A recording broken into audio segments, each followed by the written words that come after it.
Tapos po, ito yung stalactite, tinawag na stalactite ceiling, stalagmite ground.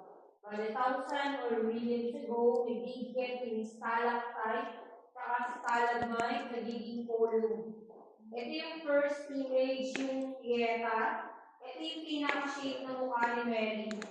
Ito yung mata, ilong, bibig, nakasimangot. Ito yung likod. Yung tuhod niya, yung binte. Kalo niya si Jesus Christ, ito yung ulo, yung katawan, Pieta.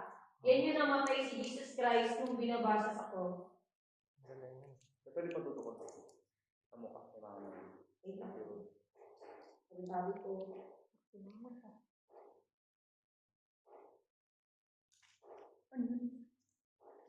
tubig po yun.